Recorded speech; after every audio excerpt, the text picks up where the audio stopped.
Hello, you glorious Godot people, and welcome back. Let's get started on Looney Lips, and in this video we're going to focus on arrays. Now before we go any further, a bunch of people have pointed out to me in the past that this is quite an advanced thing to start right at the beginning, but I'd like to put it the other way. If we can master arrays early on in a coding career, we can do some quite incredible things. Don't get freaked out, an array is just a fancy kind of variable, and it's not that difficult. So, what do we need to do? Well, we're going to make our game scalable. We already know how to put some variables into strings. We looked at how to do that with Hello Godot. So first we're going to create an array of all our plugin words. What do I mean by plugin words? Words that the player has picked. So if I say, can you give me an adjective, your plugin word, the word I will plug in, is going to be red or delicious or whatever your word is going to be. We're going to put wildcards into our story. There's going to be something in the actual story that tells Godot, put a plugin word here. And if we combine these two together, we have a really versatile script. Then we're going to merge the new array into the story and smush them together so that the player sees one single output. Well, let's get started by making a new project. So I'm going to go into Godot and make a new project that I'm going to call Looney Lips and just check that it's in the right place. It is. I'm going to use an underscore rather than a space. Let's create that folder and go. Okay, so I'm going to probably use a user interface. I don't need 2D because nothing's going to be moving around the screen. I don't need 3D, so let's start with a user interface, which is going to give us a basic control node. I'm going to double click on control node and call it Looney Lips.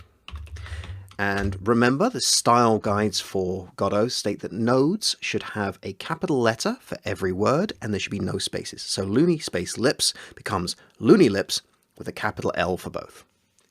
Well, Looney Lips is going to need a script, so let's press the little scroll with a plus button. And which template? I'm going to just use a no comments template.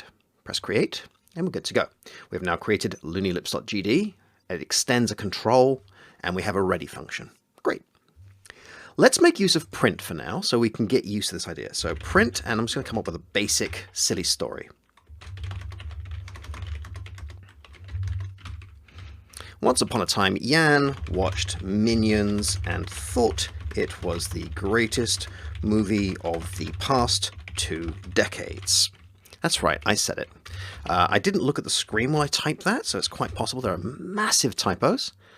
Here's one. Once upon a time, a Jan thought, I can spell. Once upon a time, a Jan watched Minions and thought it was the greatest movie of the past 2 decades. Great. So we know what'll happen here. I press play and it'll say, you haven't saved the scene, do you want to save it? And then it'll display it in the output. Let's take a look. You haven't saved it? Yes, please. Save it. Here is fine. Once upon a time, a Jan watched Minions and thought it was the greatest movie of the past 2 decades. Okay. Now what I can do is put a bunch of variables. I'm going to put them within the function. This is important. I'm putting them here because they only have to be used here. If I wanted to, I could put them above functions right here. So I could put a variable person equals Jan, right? This will work, and this variable is now available in all code blocks beneath it. So every function within the script will have access to this variable. Good practice is to only put variables as high up the hierarchy as you absolutely need them. I don't want to be putting stuff up here unless I have to. Actually, we will need to put stuff up here, but for now I'm going to move it. To move it, I'm going to hold Alt and down arrow. It's just going to move it down there, and then Tab to get it in the right place. Okay, so we know how to do this, right? So I can go plus person. And when I press play, it's going to say, oh, what's your default scene? Well, we'll just use this. And then it's going to show me the exact same thing. Once upon a time, Jan watched Minions and thought it was the greatest movie of the past 2 decades. Why is this good? Well, if I duplicate these 2 lines, let's go big screen again, which I'm going to do with Control B. And now, instead of variable person, I'm going to change the words Jan for someone else. Okay, so I'm not using the variable keyword because I'm not defining this as a variable. Godot knows it's a variable. In fact, if I try and do that, it'll complain. You've already defined this, you can't define it again. Okay, so what I'm doing is I'm setting the variable. Remember, 1 equals means set, 2 equals means check. So now when I press play, and come out of distraction-free mode, you'll see that at runtime, this variable has changed. So once upon a time, Yan watched Minions. Once upon a time, someone else watched Minions. Great. Everyone agrees Minions is a great movie. You might not agree. I don't really care. I enjoyed it. It's fine. The problem with this is it's not very scalable, right? So I could go and replace Minions with a variable called movie, which I should probably define before I do, but never mind. It's going to complain that I don't have one, so let's make a variable called movie. And keep going. And then later I could pick a different story and say, okay, now your person is this, your movie is this. But this means that every story is going to have, one, the same plugins, and two, the same number of plugins, or rather, at most, the same number of plugins. This isn't very scalable. Every story will either have to define a whole brand new bunch of variables, or we're going to have to make sure that they all share things in common. We don't want that. We want something a lot more flexible. And for this, I'm going to use an array. What's an array? Let's take a quick moment to take a look at what an array is. Remember when I talked about Ben's idea that a variable is a box, right? And it can be a different kind of box, and in untyped GD script, in duck typing, in dynamic typing, you can change what's in the box. Sometimes it's a string, sometimes it's a number, or whether it's a float or an integer, it can change. But the idea is one thing in the box, right? The box contains one thing. An array is a special kind of variable. It's actually more like a shelf. And what we're going to do is we're going to have a series of boxes in the array. And in some languages, all arrays are really the same size, just hides the information. In GD script, that's not the case. The array is as big or as small as we want it to be. It's very scalable. So what we're going to do is we're going to put square brackets to mark our array and split everything with a comma. So we'll put a comma in between each variable. And this variable could be anything we want. So this could be an integer, this could be a string, this could be a Boolean, which is great. And of course, we can change what they are. Godot is going to get these things by their position.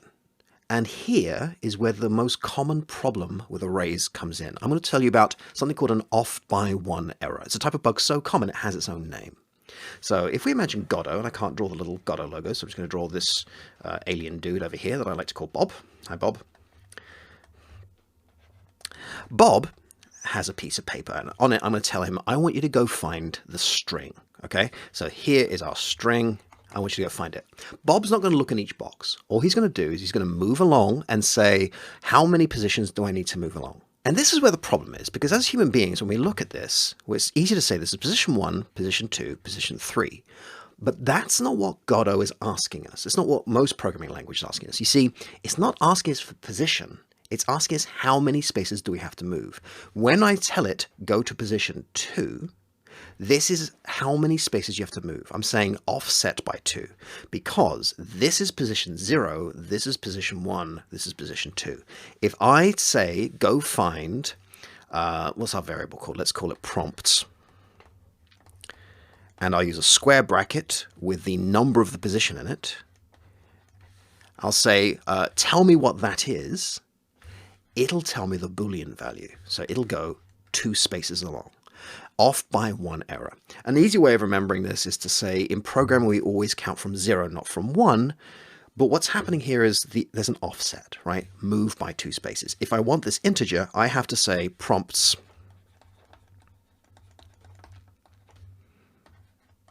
0. And that's some really bad handwriting, isn't it? There we go. Prompts 0. Well, prompts A is written. Okay, so that's enough talking about arrays. Let's start using them. So let's get rid of this entirely. And I'm just going to put something in here to remind me that's a prompt. And I'm making a variable here called prompts. And let's put some prompts in. So I'm going to say number 1 is going to be Yan. Number 2 is going to be Minions. And number 3 is going to be greatest. Okay, so it's going to be person, movie, adjective for this story. Later we can change it. And we can get rid of this variable completely and put it like this. Now, this is just a placeholder for me. This won't actually work. If I press play now, those square brackets are going to come in, and that looks terrible, right? I don't know why it's... There we go. Those square brackets look terrible. So what I need is a way of telling Godot, I want you to plug something into this position in a string. Now, I told you when we did the Hello Godot thing that Godot doesn't care what's in a string. This is true unless we use an escape code or a format string. Now, there's a few of these, and I will link you to the document that does it with this lecture's resources, so you can look at them if you like. But what we care about here is %s. This means insert string. So how would I use that? Let's go back a bit. Not too far. There we go. I'm going to make a brand new variable. I'm going to call it story, not Tory. And in here, I'm going to put this once upon a time, etc. Okay, so we now have a string called story, and I can print out this string. Now, how can I tell it to print the story with this plugin? Well, what I need to do is I need to replace these prompts with the format string. So %s, %s, and greatest. There we go.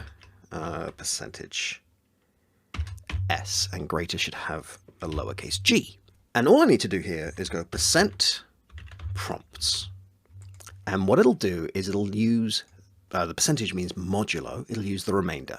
What does that mean? It means go through this string. When this happens, bring this in, bring the remainder of this in. What haven't you used yet? Well, you haven't used my name.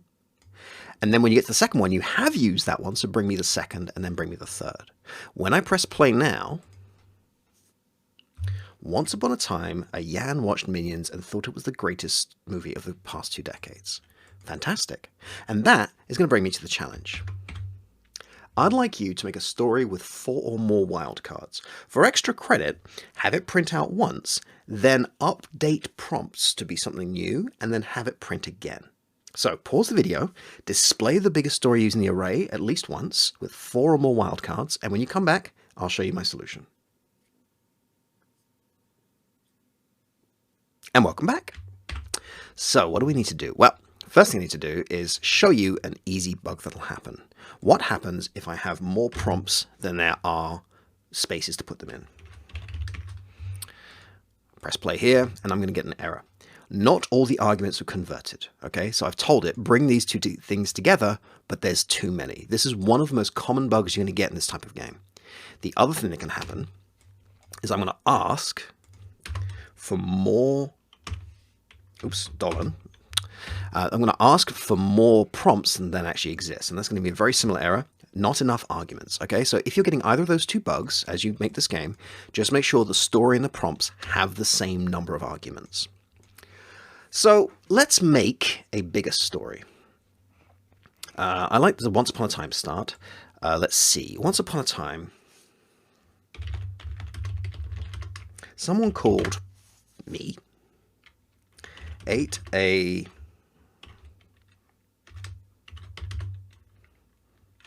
flavored sandwich, which made him feel all adverb.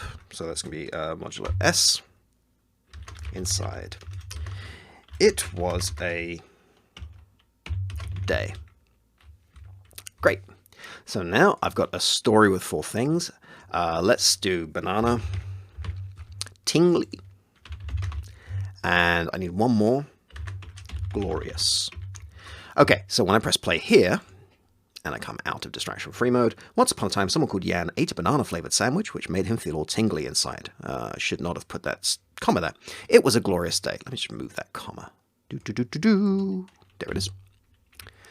Now, the extra credit bit I was talking about, how do we bring that in? Well, what I'm going to do is after I print it, I'm going to change the value of prompts. And here, remember, it's still an array, which is a square bracket, not a curly bracket. We'll look at curly brackets later. That will bring us dictionaries. They're coming. They're awesome. So I need 4 more things. Is cat, who's the name of one of my cats, and he's looking at me right now, so he's going in the story. Ham, because he likes ham. Cat. Catly, which isn't a real word, and I need to split this with a comma. Normal. All right, and now when I press play, nothing will happen because I've forgotten a key important thing. I need to duplicate this line.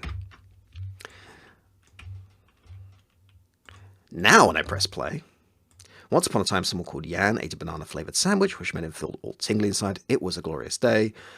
Someone called Iscat ate a ham-flavored sandwich, which made him feel all catly inside. It was a normal day. Look at that. We're off to a really good start. And that is how we're going to use arrays to make our story scalable. And with that, we've reached the end of this video. In this video, we've covered some key concepts. We've looked at an introduction to arrays. And if we can get this understood early, it's going to really help us later. We've looked at escape characters, also known as format strings. Specifically, we've looked at %s. There's a few others we can use, and like I say, I am going to link the document to you. And we've looked at building scalability. Specifically, how can we build our game in such a way that we can have different sized stories and prompts, rather than making sure they all have the same one. So how did you get on? Did you find the challenge too easy, too difficult? If you've done a lot of coding, this may feel a little slow. Don't worry, this first section is about getting everyone up to speed. We're going to speed up dramatically as we gain confidence. But how did you get on? I'd love to know. Let me know in one of the many ways you can share your work, whether it's on the forum, on Facebook, or on the Discord. And meanwhile, excellent work, and I'll see you in the next video.